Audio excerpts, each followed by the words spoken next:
नमो अरिहन्ताणं नमो सिद्धाणं नमो आयर्याणं नमो वज्रायाणं नमो लोये सवसाहुणम्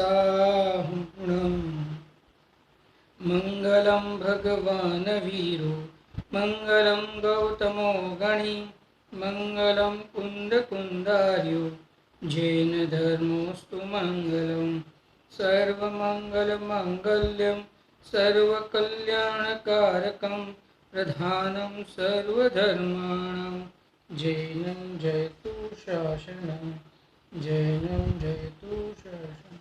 बोलो द्रागदेव शास्त्र भगवान की जय। श्री समाधि मरण के ऊपर अपनी चर्चा चल रही है। आचार्य श्री समंतभद्र स्वामी के माध्यम से उन्होंने जो रत्नकर्ण सावकाचार के अंदर सल्लेखना आदि का लिखा है उसके माध्यम से हम चर्चा कर रहे हैं। हमने पूर्व में देखा था कि अनेक प्रकार के जो मनुष्यकृत देवकृत तिर्यंजकृत और कर्मकृत उपसर्ग मुनिराजों को आते हैं, फिर भी वो अपने समाधि मरण से डिगते नहीं हैं और आराधना को पूर्ण करते हैं। जो उन्होंने आराधना की जो उत्पत्ति और रक्षा की थी जीवन पर्यंत, उसकी पूर्णता करते हैं और आराधना से चलायमान नहीं होते हुए अपने स्वरूप की साधना में रहते हैं। ये हमने पढ़ा था। तो उसके माध्यम से आचार्य ने हमें प्रेरणा दी थी कि हे जीव, तुझे तो इस प्रकार का कोई उपसर्ग नहीं आया है ना, तेरे जीवन में तो इस प्रकार की कोई प्रतिकूलता नहीं दिख रही है, तो तू क्या कर, अपने स्वरूप की साधना कर। उसके बाद में नरक गति के दुखों का वर्णन करते हुए हमें कहा कि नरक गति में जो हमें दुख बताए थे, जो क्षेत्र जनित दुख बताए थे हमें, कि नरक की भूमि किस प्रकार की होती है, उसके मिट्टी की दुर्गंध किस प्रकार की होती है, अलग अलग रीति से हमें बताया था। वैतरणी नदी आदि का, सेमरतरु वृक्ष का आदि बताया था। तो क्षेत्र संबंधी बताया था, काल संबंधी बताया था। काल तो जन्म की उत्पत्ति से लगा के मरण पर्यंत अखंड रूप से दुख को भोगना है। तो काल बताया। क्षेत्र द्रव्य बताया, नारकी का द्रव्य किस प्रकार का होता है। नारकी का शरीर एकदम काला और इतना भयावह होता है कि अगर वो नारकी का अगर कोई जीव है, तो अगर हमें यहाँ पे दिख जाए ना, तो करीबन हजारों करोड़ों लोग उसको देखते ही मरण को प्राप्त हो जाए। द्रव्य, क्षेत्र, काल और भाव, नारकी जीवों के भाव के कैसे होते हैं आपको पता ही है, हमने पढ़ा है। सिर्फ मारो काटो मारो काटो। हमने ये भी देखा था कि उनकी जो आवाज़ होती है, मारो मारो बचाओ बचाओ, ऐसी जो आवाज़ होती है, वैसी आवाज़ अगर उसमें से थोड़ी भी आवाज़ अगर यहाँ पे हमें भरत क्षेत्र में अगर आ जाए ना, तो हमारे 100 गांव के जीव, पंचेंद्रिय जीव, वो भय से मर जाए, वो आवाज़ के भय से मर जाए। जैसे समझना, यहाँ पे कोई कुदरती आपदा आती है तो लोग जैसे चिल्लाते हैं ना, बचाओ बचाओ बचाओ, वो भी बोलते हैं बचाओ बचाओ बचाओ।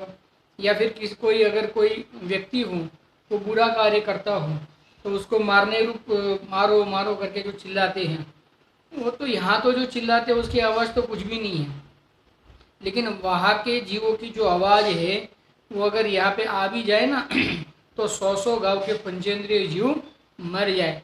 और अंत में कहा, ऐसे तो अनंत प्रकार के दुख है, लेकिन वो जिनेंद्र भगवान भी कहने में समर्थ नहीं है। और करोड़ों जिह्वाओं के माध्यम से अगर उसका बखान किया जाए, यानी अगर उसका वर्णन किया जाए, उसको बताया जाए, तो भी वो कहने में हम भी समर्थ नहीं हैं।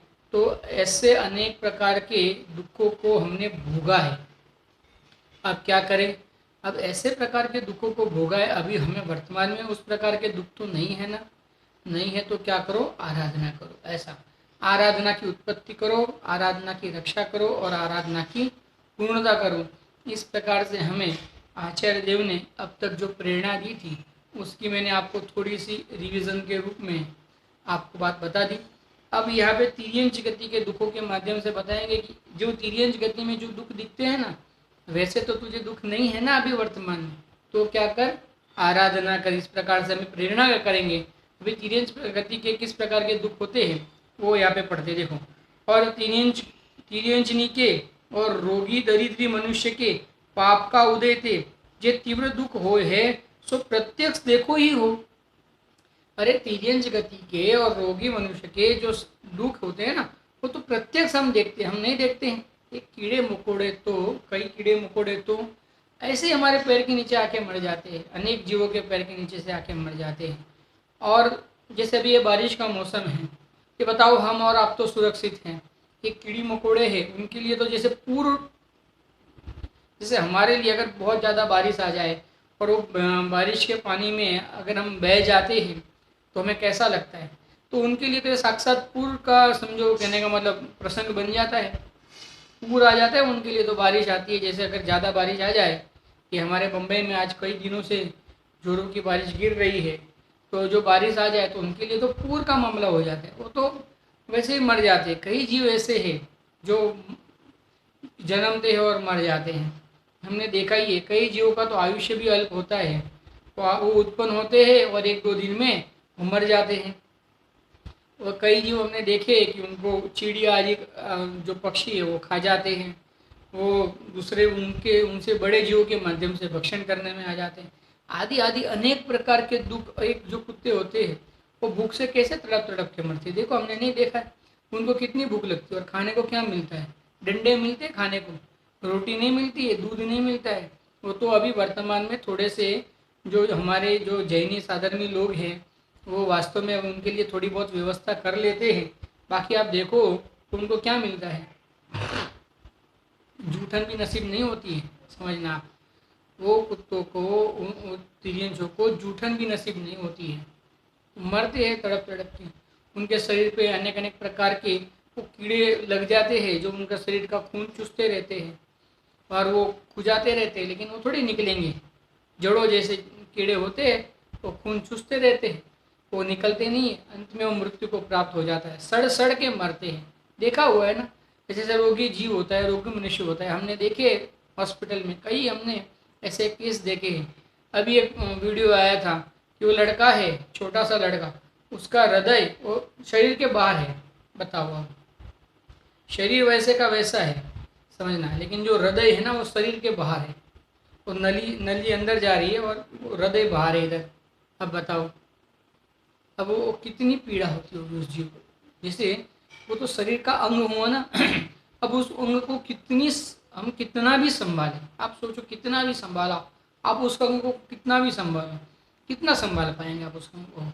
अब वो जो जीव की जो पीड़ा होती है ना, वो जीव ही महसूस करता है, वही जीव महसूस कर सकता है और केवल ही भगवान महसूस कर सकते हैं, और कोई उसको महसूस करने में समर्थ नहीं है। ऐसे तो अनेक उदाहरण हैं। जैसे हमने कैंसर आदि में देखे, वो जीव सड़ सड़ के मरते हैं, नहीं मरते, हमने देखा है कि नहीं देखा है, पूरे काले हो जाते हैं, बाल चले जाते हैं, चलने में अस्वस्थ हो जाते हैं, असमर्थ हो जाते हैं, खाना खाते बाहर निकल जाता है, खून के साथ में खून की उल्टियाँ होती है। हमने कई ऐसे प्रकार के रोग आदि व्याधि हमने देखी हुई है। मनुष्य गति में जो रोग जब लग जाते हैं, जब भयंकर रोग लग जाते हैं, और रोगों के अंदर हमने देखा हुआ है कैसा जीव तड़प तड़प के मरता है, दवाई भी नहीं मिलती है कई कई जीवों को। देखो अभी वर्तमान में देख रहे हैं हॉस्पिटल के बाहर ही दवाई नहीं मिलने के कारण से वही मर जाते हैं बेचारे तड़प तड़प के। अब ये सब तो दुख हमारे साथ साथ नज़र में आ रहे हैं, तो बहुत कम कहे हैं मैंने, कहने का मतलब ये तो थोड़े 1% भी नहीं कहा है, समझना। ऐसे तो अनेक अनेक अनेक अनेक दुख होते हैं। बड़ा बड़ा तिर्यंच छोटे तिर्यंच को मार के खा जाता है, जैसे बिल्ली है वो चूहे को मार के खा जाती है, सर्प है वो चूहे को मार कर। और कभी कभी तो ऐसा लगता है कई कई कई जीव तो सिर्फ मरने के लिए जैसे पैदा होते हैं, जैसे चूहा होता है, देखो वो बिल्ली भी उसको मारती है, सर्प भी उसको मारता है, फिर वो बड़े बड़े जो पक्षी होते हैं, जो मांसाहारी पक्षी होते हैं, वो भी उसको मार देते हैं। यानी जैसे उस जीव का मरने के लिए जैसे उसकी उत्पत्ति हुई है, ऐसा लगता है। जैसे हिरण है, शेर भी उसको खाता है, लोमड़ी भी उसको ही खाती है, चीता भी उसको ही खाता है, आदि अनेक अनेक अनेक जैसे वो जो मांसाहारी जीव है, जैसे वो ऐसा लगता है जैसे वो हिरण वो मरने के लिए जैसा पैदा हुआ है, नहीं लगता ऐसा कभी कभी हमें। तो विचारना ऐसे ये सब कई प्रकार के दुख है जो हमारे नज़र के सामने, उसके लिए वो दुखों को देखने के लिए कोई हमें झिनवाने की भी आवश्यकता नहीं। नारकी के दुखों को जानने समझने सुनने के लिए तो झिनवानी चाहिए, लेकिन तिर्यंच गति के दुखों को सुनने समझने के लिए कोई झिनवानी नहीं चाहिए। रोगी मनुष्य के दुखों को सुनने समझने के लिए हमें झिनवानी नहीं चाहिए। वो तो हमारे साक्षात हमारे दृष्टि में है, दिख रहा है हमें, कहने का मतलब ऐसा कहते हैं। देखो यहाँ पे आचार्य क्या कहते हैं, वर्णन कहाँ करिए, उसका वर्णन क्या किया जाए, उसका वर्णन क्या करे, उसका वर्णन जो तुम स्वयं देख रहे हो। नहीं देखो तो अलग बात है, तुम स्वयं ही देख रहे हो, उस अवस्थाओं को तुम स्वयं देख रहे हो, उस किस किस प्रकार से वो जीव तड़प तड़प के आर्त रोध ध्यान सहित अपना मरण करता है। अच्छा, कई कई जीव इसमें से तो ऐसे हैं कि जीव मैं आत्मा हूँ ऐसे समझने की उनकी योग्यता भी नहीं है। बताओ आप, भील आदि जो हिंसक मानवी है, वो तो कई पशुओं को तो जिंदा खा जाते हैं।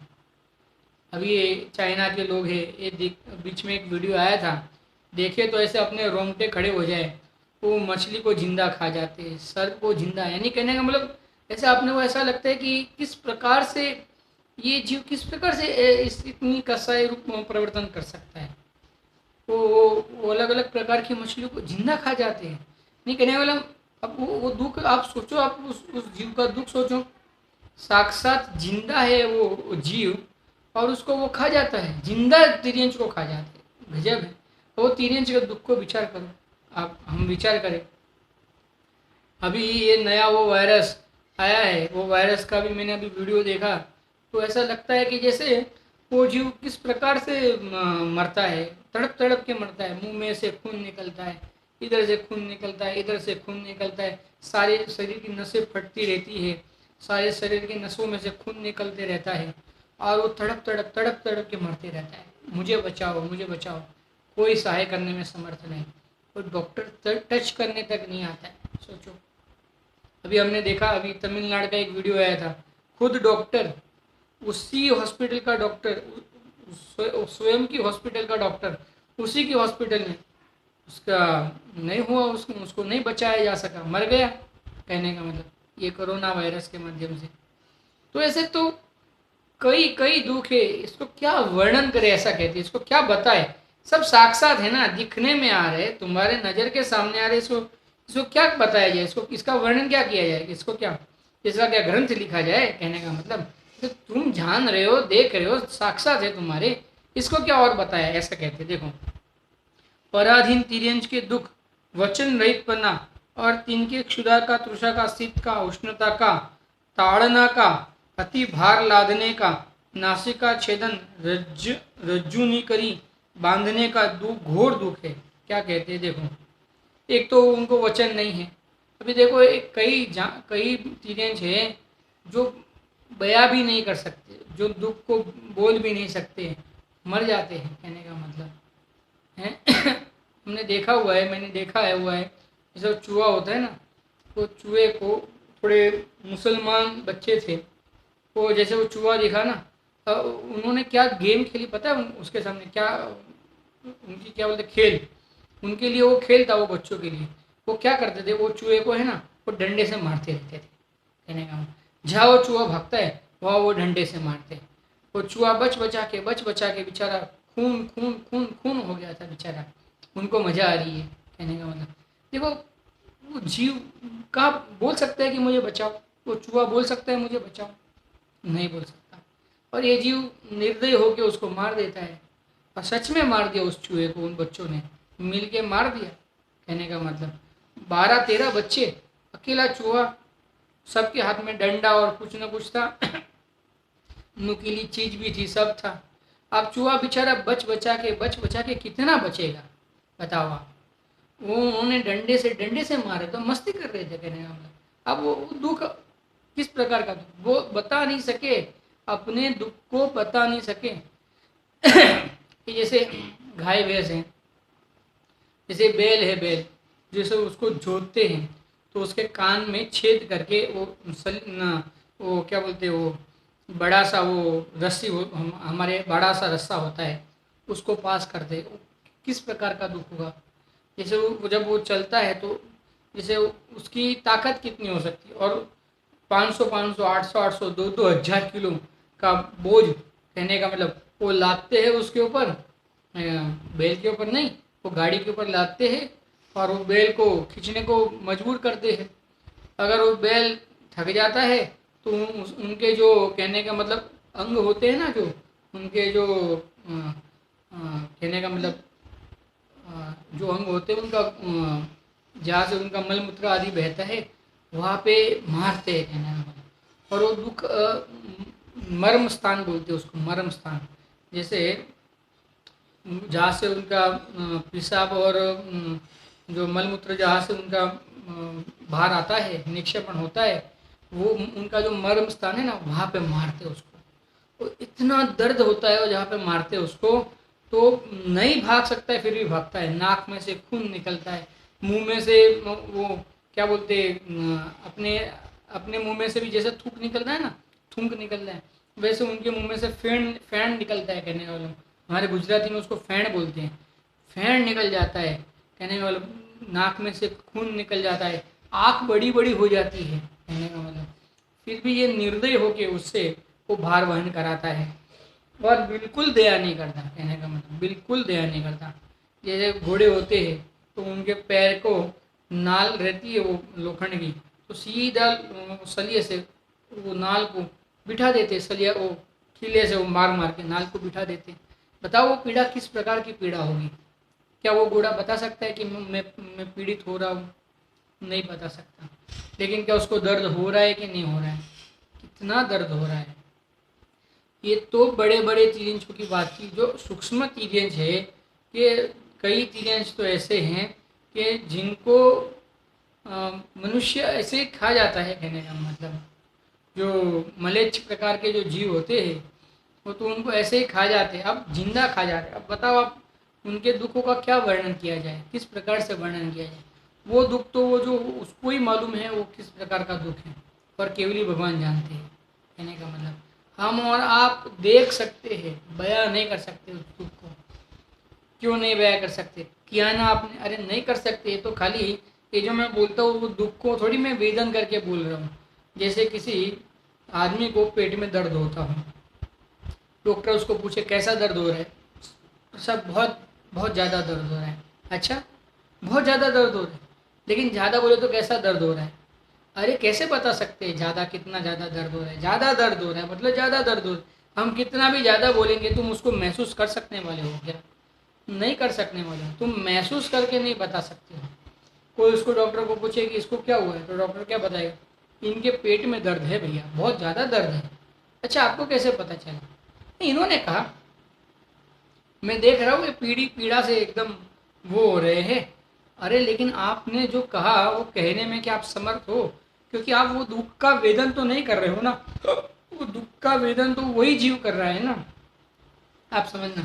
तो वही कहने में समर्थ है और जिनेन्द्र भगवान कहने में समर्थ है, कहने का मतलब। तो इसके लिए क्या कहते हैं, पराधीन तीर्यंश के, पराधीन है ना ये तीर्यंश। जब हम उनको खाना देते तभी तो खाना मिलता है, नहीं तो कहाँ खाना मिलेगा बताओ। कई तीर्यंश तो पराधीन है और उनके दुख वचन रहित पना। उनका दुख है क्या? क्या है? वचन तो है ही नहीं, बोल तो सकते नहीं है। और क्या है? तीन उनको क्षुधा का, तृषा का।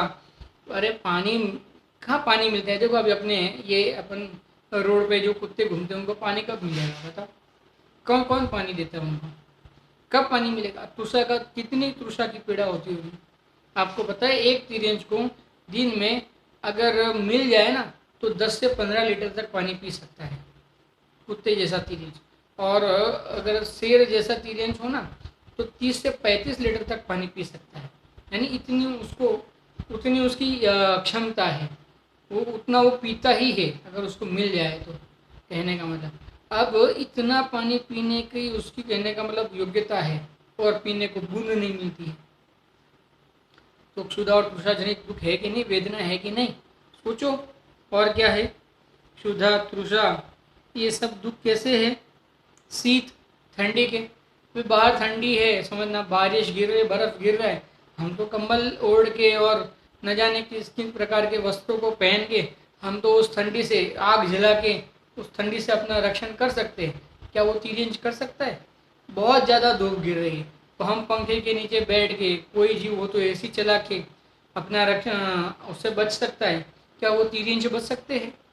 विचारना, एक तो गर्मी हो, भयंकर धूप हो, और उसको पानी नहीं मिले। ये गर्मी के समय में ये जानवरों को पानी नहीं मिले तो उसकी हालत क्या होती होगी, सोचना। अरे यहाँ हमारे को 1-2 घंटे पानी नहीं मिले तो ऐसा लगता है कि जैसे अभी मैं बेहोश हो जाऊंगा, गिर जाऊंगा। वो तिरंज को पूरे पूरे दिन पानी नहीं मिलता है। सोचो किस प्रकार के दुख होते होंगे। यहाँ पे आचार्य देव हमें कहते हैं, सोच भाई, तू सोच ही, अनेक प्रकार के दुख होते हैं, ऐसा कहते। देखो और क्या कहते हैं।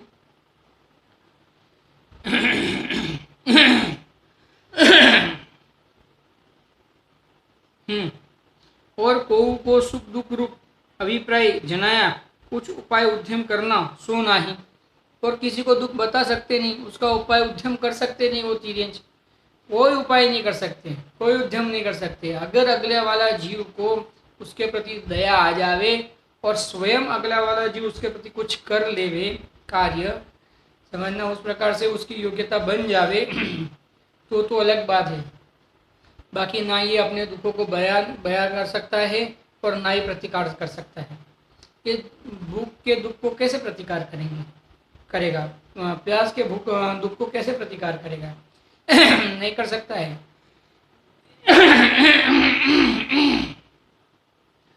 और को सुख दुख रूप अभिप्राय बनाया, कुछ उपाय उद्यम करना सुना है। इनके घर रहूं, इनके ना ही रहूं, सो अपने अधीन नहीं। इनके घर हो ना हो स्वयं के अधीन नहीं है। कोई बना के दे तो घर है, न बना के दे तो घर नहीं है।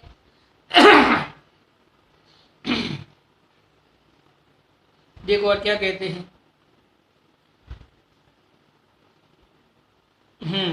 चांडाल मलेच निर्दय ने के अधीन हूँ रहना। चांडाल और मलेच के जैसे निर्दय जीव है, उनके अधीन होकर रहना पड़ता है। अगर ज़्यादातर जो तीन जीव होते हैं, जो मांसाहारी होते हैं, वो किसके आजू बाजू में रहते हैं, किसके आजू बाजू में घूमते रहते हैं? जो मलेच प्रकार के जो जीव हैं, उनके आजू बाजू में घूमते रहते हैं। अब वो थोड़ा बहुत डाल देता है, वो खा लेता है, कहने का मतलब। और कभी कभी तो ऐसा होता है कि अगर मलेच जीव को ज़्यादा क्रोध आ जाए तो उसी को मार दे भी। इस प्रकार के दुख को भी भोगना पड़ता है।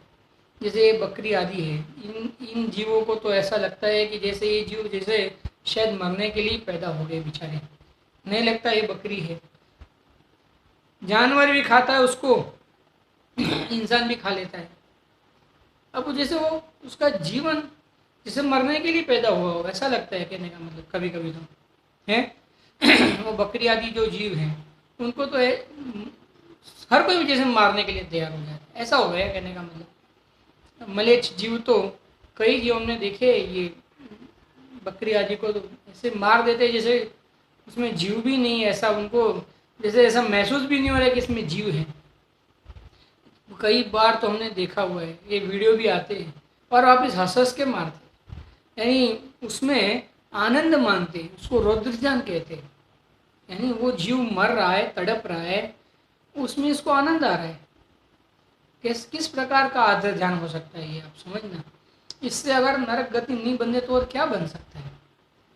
गजब है भाई, ऐसी नरक गति ही बंधेगी इसके माध्यम से। तो अगला जीव तड़प रहा है, मर रहा है, दिख रहा है, हमें दिख रहा है वो जीव मर रहा है, तड़प रहा है, और हमें आनंद आवे अगर उसमें, तो कहने का मतलब उस कसाई को क्या कहा जाए? मेरे तो मुंह में से शब्द भी नहीं निकल गए। उस कसाई को किस प्रकार से बयान कर सकते? नहीं कर सकते। उसका वर्णन करने में समर्थ नहीं हूँ, मैं तो समर्थ नहीं हूँ, समझना आप। नाना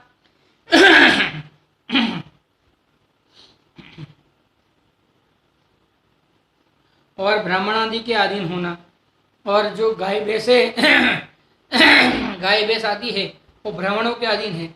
अब ब्राह्मण उसको घास डालता है तो उसको मिलता है, नहीं डालता है तो नहीं मिलता है, कहने का मतलब।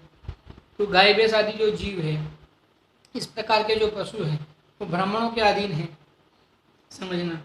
अब वो खाना खिलाए तो मिलता है, नहीं खिलाए तो नहीं मिलता है, पानी पिलाए तो मिलता है, नहीं पिलाए तो नहीं मिलता है।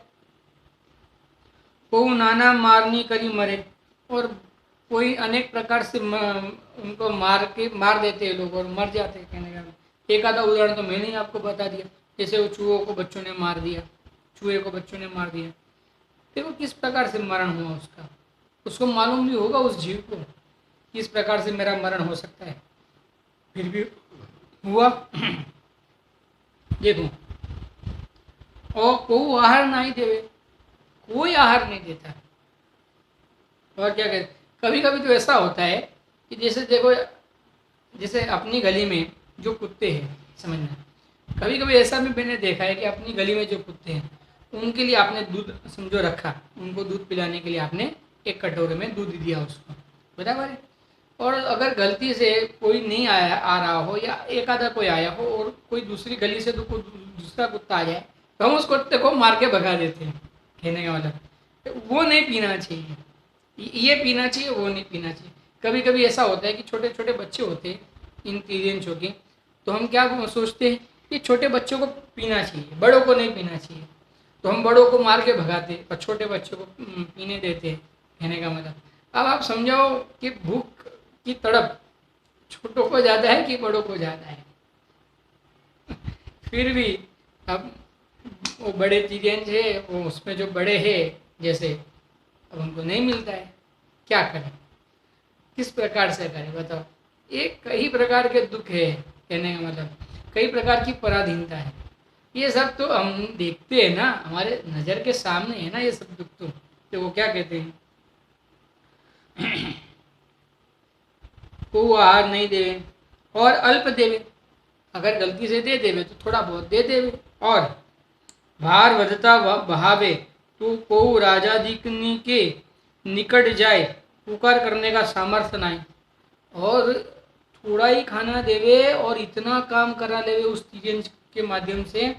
जैसे देखो आज ये जो गायों के और भैंसों के जो दूध निकाले जाते हैं ना, जो ये कंपनियां हैं सब दूध निकालने वाली, ये अमूल और ये सब, आपने देखा है वो दूध का मशीन लगा देती है, निकालने का मशीन, हाथ से नहीं निकालते, वो मशीन निकाल लगा देती है उनके स्तन के, जो उनका स्तन होते हैं ना, जो गाय और भैंस के जो स्तन होते हैं उसके ऊपर वो मशीन बिठा देते हैं।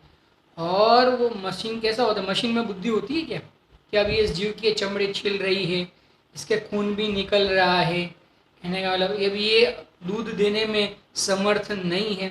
ये मशीन को नॉलेज क्या ज्ञान होता है, कि जीव को तो ज्ञान होता था लेकिन मशीन को क्या ज्ञान होता है, और वो मशीन तो कार्य करते रहता है, कहने का मतलब अपना, तो उसके शरीर में से दूध निकलते जाता है निकलते जाता है, वो थक जाती है। कहने का मतलब अब स्तन में दूध नहीं रहता, खून निकलने तक का जब काल आता है तब तक वो मशीन तो वो तो आप रोकोगे तो मशीन रुकेगा, आप नहीं रोकोगे तो मशीन कैसे रुकेगा बताओ। वो खून निकल जाता है तो भी ये जीव मशीन बंद नहीं करता और उसका दूध निकालते रहता है निकालते रहता है निकालते रहता है। और क्या खाना देता होगा उसको, थोड़े से सूखी घास देता है, अल्प खाना देता है और बहुत काम करा लेता है। कहने का मतलब देखो क्या कहते हैं। और अगर उसको ये अगर उसको इतना जो सर्व सब मिल के उसको जो इतना दुख दे रहे हैं, तो ये राजा आदि के सामने जाके अपना दुख बयां कर सकती है कि देखो ये मनुष्य ने मुझे इतना सा ही घास दिया और मेरा इतना सारा दूध ले लिया, तो इसने मेरे साथ में अपराध किया। इस प्रकार से वो अपराध का वर्णन राजा आदि को बता सकता है वो चीज़ें, या अभी वर्तमान में जो अपने प्राइम मिनिस्टर है उनको बता सकता है ये चीज़ें। कैसे बताएगा बताओ, बताने में समर्थ नहीं। क्या कहते हैं और देखो, को दया करी रक्षा कर सके नहीं। और कई बार तो ऐसा होता है हम चाह के भी उनकी रक्षा नहीं कर सकते, कभी कभी तो।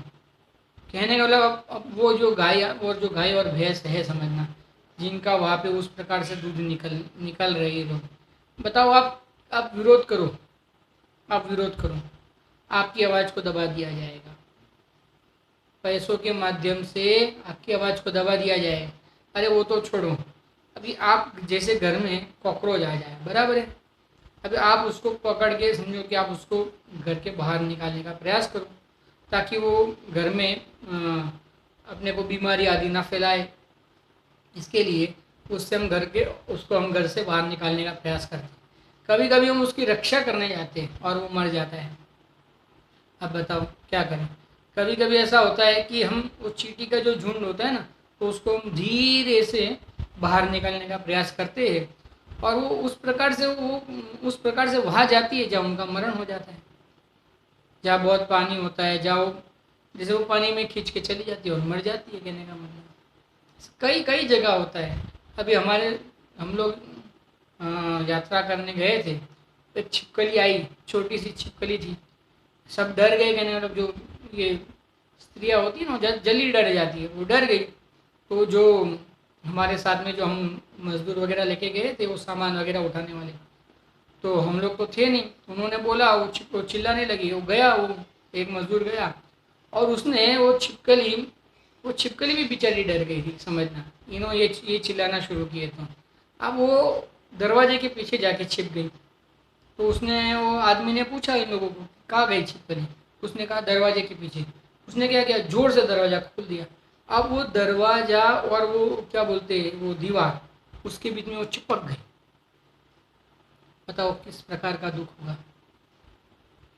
ये सब तो देखा हुआ है, इसका क्या वर्णन करें। कभी कभी ऐसा होता है कि ये सब तो देख रहे हैं ना, अब वो बीच में दीवार और ये लोग चिल्ला रहे, अरे मत मार, अरे अरे अपने को उसको मारना नहीं, भगाना है। लेकिन उस जीव ने दरवाजा जोर से खोल दिया और दरवाजे और वो दीवार के बीच में उचक गई, उसके अंश अंश बाहर निकल गए। बताओ आप, अंश अंश बाहर निकल गए। बताओ आप, अब वो वेदना को आप गिनो, उस वेदना को आप गिनो। या ये लोग चिल्ला रहे कि अरे हमें उसने मारना नहीं है, हमें उसको सिर्फ भगाना है, तुम मत मारो। लेकिन वो सुनने के लिए तैयार नहीं, मार दिया उसने तो उसको। बताओ अब क्या क्या क्या करे। अब बताओ किस प्रकार से हम तो चाहते थे कि वो ना मरे, लेकिन मार दिया उसने। कई है ऐसे, कई उदाहरण हैं हमारे सामने हैं। या तो आचार्य देव कहते, तुझे इस प्रकार का तो दुख नहीं है ना भाई, तुझे जो ये दुख अभी तक मैंने जितने भी बताए, जो मैंने देखे, आपने भी कई देखे ही होंगे। कहने का मतलब जैसे मैंने ये देखे तो आपने भी कई देखे होंगे। तो वो सब दुख तो आपके ज्ञान में है ना, सब दुख आपके ज्ञान में है। तो आप सोचो कि वो उस दुख से अगर छूटना है तो क्या करें। बताओ, समाधि मरण के सिवा दूसरा कोई उपाय नहीं, स्वरूप की आराधना साधना के सिवा दूसरा कोई उपाय नहीं। क्योंकि अगर स्वरूप की साधना आराधना नहीं करेंगे तो इस प्रकार के अनंत कुमरण हमें और करने पड़ेंगे। जिस दुख को कहने में हम समर्थ नहीं, जिस दुख को देख के हमारे रोम रोम खड़े हो जावे, ऐसे दुखों को हमें भोगना पड़ेगा, ऐसा कहते हैं। वर्तमान में नहीं है तो साधना कर ले, आराधना कर ले, ऐसा आचार्य देव का कहना है। अगर ये बाद में अगर ये आराधना साधना नहीं करेगा, उसकी पूर्णता नहीं करेगा, तो ये इस प्रकार के अनंत दुखों को और आगे भोगना पड़ेगा।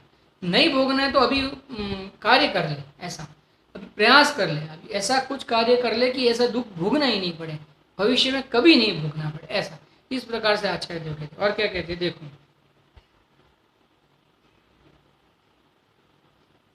नासिका गली जाए, स्कंद गली जाए, पीठ कट जाए, हजारा कीड़ा पड़ जाए। अभी देखो कई कई बार हम देखते हैं कि उन तीन के शरीर में कीड़े हो जाते, कीड़े, और वो कीड़े नोच नोच के खाते। ये कितना खुजावे, कितना करे, लेकिन उस पीड़ा को उसका मरण होना ही निश्चित है। आप समझना, उसको बचाने में कोई समर्थ नहीं, कोई समर्थ नहीं, उसका मरना निश्चित है। कहने का मतलब शरीर में कीड़े हो जाए तो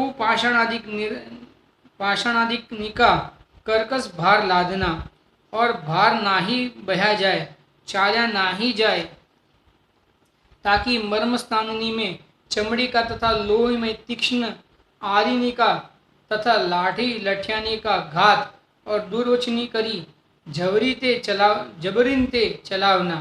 नासिक आदि मर्म स्थानी में ऐसा जेवड़ा साकल चामरमय नाड़ी करी बांधे तो हलन चलन नहीं कर सके।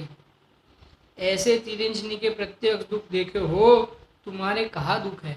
बताओ, ये तो हमने बता दिया ना, नाक को छेद देते हैं, तो फिर उसमें से बड़ा रस्सी, झाड़ा रस्सी, इतनी इतनी बड़ी, इतनी झाड़ी रस्सी उसमें से निकालते हैं, ताकि वो भाग भी ना सके वो तिर्यंच, और जब वो वार वहन करना हो तो वो रस्सी टूट नहीं जाए, समझना। उसके लिए इतनी झाड़ी सी रस्सी उसके नाक में से पसार कर देते हैं।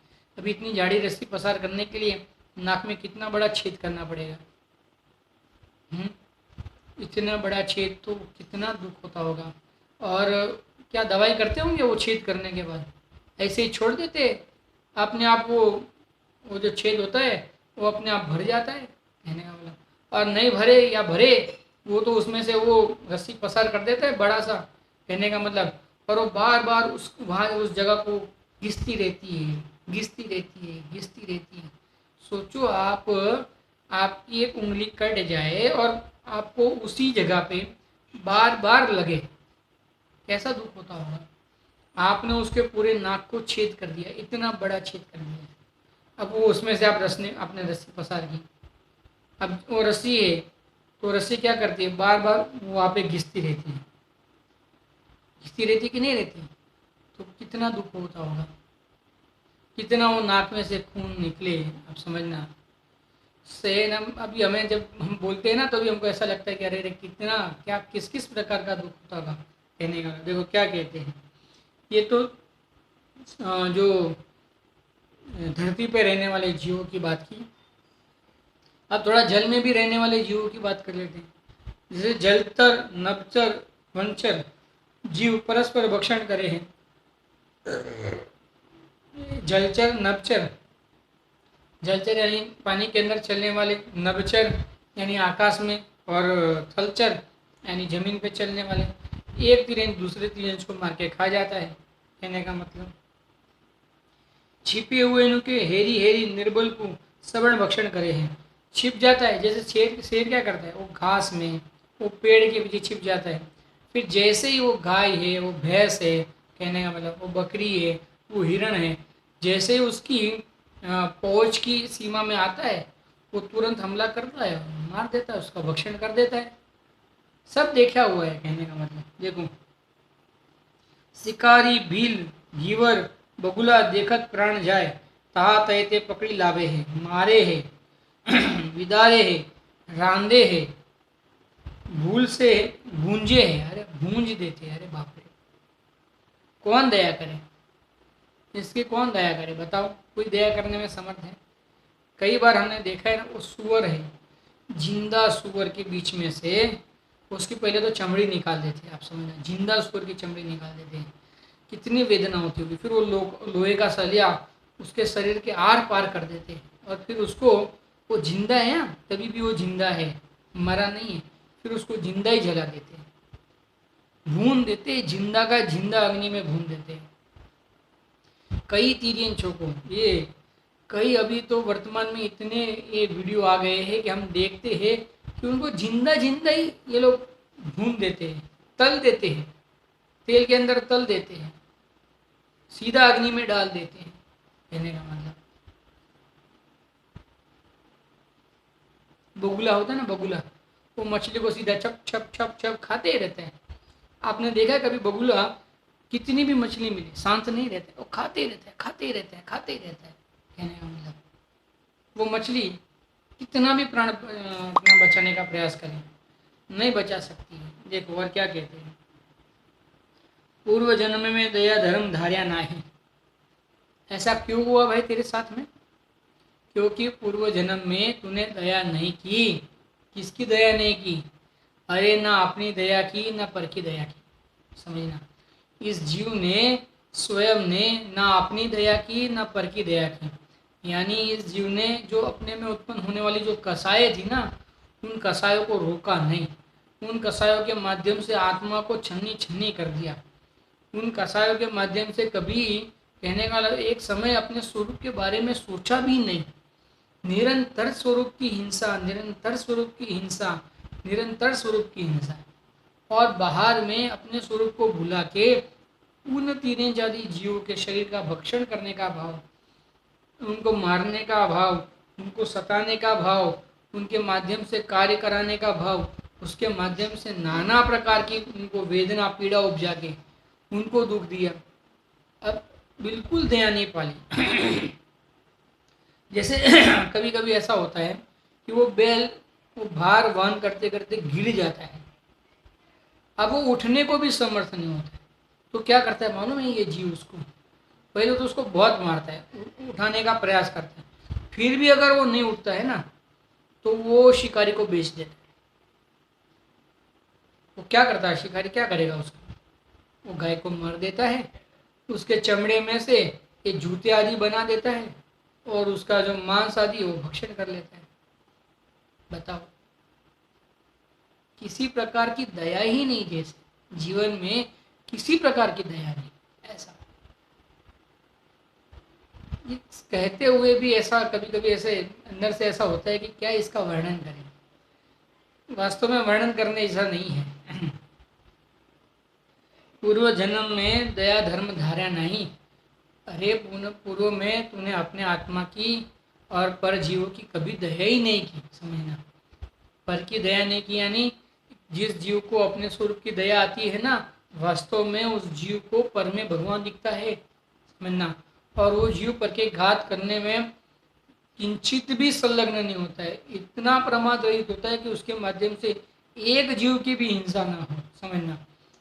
अगर उसके न चाहते हुए भी कभी कोई जीव की हिंसा हो जाए वो बात अलग है, जैसे मुनिराज नहीं चाहते, ईर्ष्या समिति पूर्वक चलते, फिर भी अचानक से कोई उड़ता हुआ तीर उनके पैर के नीचे आके मर जाए, समझना, फिर भी वो मुनिराज तो प्रायश्चित ले लेते हैं। लेकिन मुनिराज के तो बिल्कुल प्रमाद नहीं, इस प्रकार की चर्या की एक जीव भी उनके माध्यम से ना मरे। अरे कई कई साधर्मी मनुष्य जीव भी इस प्रकार से प्रवर्तन करते हैं कि एक जीव भी उनके माध्यम से ना मरे, समझना। क्यों ऐसा? क्योंकि उनको उनमें भगवान दिखता है। श्रीमद रामचंद्र जी का तो उदाहरण आता है कि वो जब लोकी चलते थे ना, लोकी, हाँ, तो उनकी आंख में से आंसू आते थे। क्यों मालूम है? मैं एक इंद्रिय जीव को छील रहा हूँ, आप समझना। हम तो सोच भी नहीं सकते, इतना कभी सोचा होगा लोकी के जीव को हम छीलते हैं तो एक इंद्रिय जीव है या नहीं है? कभी सोचा है हम उस जीव को छीलते हैं? उनके आंख में से आंसू आते थे कि मुझे इतने खाने की ग्रद्धता है कि मैं ये एक इंद्रिय जीव को छीलता हूँ, समझना। इतनी दया कहने वाला क्यों क्यों दया? क्योंकि उसमें उनको जीव दिखता है, अपने में भी जीव दिखता है, उनमें भी जीव दिखता है। तो जिनको स्वयं में और दूसरों में जीव दिखता है ना, वो उसकी हिंसा नहीं कर सकते हैं। लेकिन जिनको स्वयं में ही जीव नहीं दिखता है, अन्य जीवों में जीव नहीं दिखता है, वो उस जीव को किस प्रकार से बचाएंगे?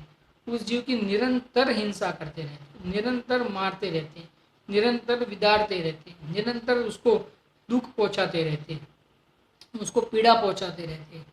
ऐसा एक समय नहीं जाता है कि उसको पीड़ा नहीं पहुंचाए, कहने का मतलब इतनी पीड़ा पहुंचाते, इतनी पीड़ा पहुंचाते। देखो क्या कहते हैं, पूर्व जन्म में दया धर्म धाया नहीं, धन का लोभी होय, अनेक झूठ कपट छल किया, ताका फल तिरंज गति में उदय आवे है। अनेक प्रकार के छल प्रपंच किए, कहने का मतलब मायाचारी की अनेक प्रकार की। तिरंज का फल क्या है? तिरंज गति किसका फल है?